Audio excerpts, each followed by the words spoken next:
ద్రౌపది దేవికి సీతాదేవికి క్షమాపణ చెప్పమంటున్నారు. అదే చేత్తో గరికపాటి గారికి, యాక్టర్ శివాజీ గారికి, తర్వాత హిందూ సంఘాల వాళ్ళకి క్షమాపణలు అడగమంటున్నారు. వినాయకుడి సన్నిధిలోనే నేను క్షమాపణలు కోరుకుంటాను. చెప్పే ముందు నేనేమన్నానండి, ద్రౌపది దేవిని సైంధవుడు కీచకుడు బలాత్కారం చేయబోయి చచ్చిపోయారు అన్నాను. బలాత్కారం అంటే ఇంగ్లీష్లో ఏంటి, రేపు. తర్వాత సీతాదేవిని రావణాసురుడు ఎత్తుకెళ్ళిపోబోయి చచ్చిపోయారు అన్నాను. అంతే. ఇక్కడ చీరలు కట్టుకున్న వాళ్ళు, ఆ మగవాళ్ళు ఏది చేస్తే వాళ్ళు చచ్చిపోయారు. ఇక్కడ 60,000 రేపులు జరిగాయి. సో వీళ్ళు ఇంకా బతికి ఉండి బిర్యానీ తింటున్నారు, మీరేం చేస్తున్నారు అని అడిగి అక్కడ సందర్భం. కానీ అక్కడ అంత చెప్పే ఛాన్స్ లేదు. తప్పు జొరలేంది కాబట్టి క్షమాపణలు కోరుకుంటాను. అదే తప్పు నేను ఒప్పుకుంటున్నాను కదా.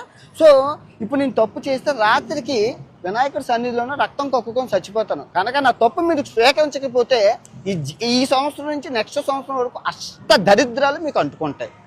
ఛాలెంజా వినాయకుడి మీద ప్రమాణకం చేసి చెప్తున్నాను. నేను తప్పు చేస్తే ఈ రోజు రాత్రికి రక్తం కొక్కుని చచ్చిపోతాను. కానీ మీకు ఈ సంవత్సరం 26 అంతా నాలుగు మీద మచ్చలోనే అష్ట దరిద్రాలు పట్టుకొని సర్వనాశనం అయిపోతారు. నేను చెప్తున్న తప్పుని స్వీకరించకపోతే. 2, గరికపాటి గారికి టీషర్టును జీన్ ప్యాంట్ ఆడవాళ్ళు వేసుకుంటే నచ్చదని అంటున్నారు.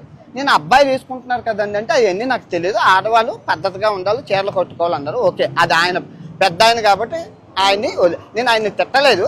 కాకపోతే కొన్ని పదాలు వారాను, దాన్ని వెనక్కి తీసుకుంటూ క్షమాపణలు కోరుకుంటున్నాను.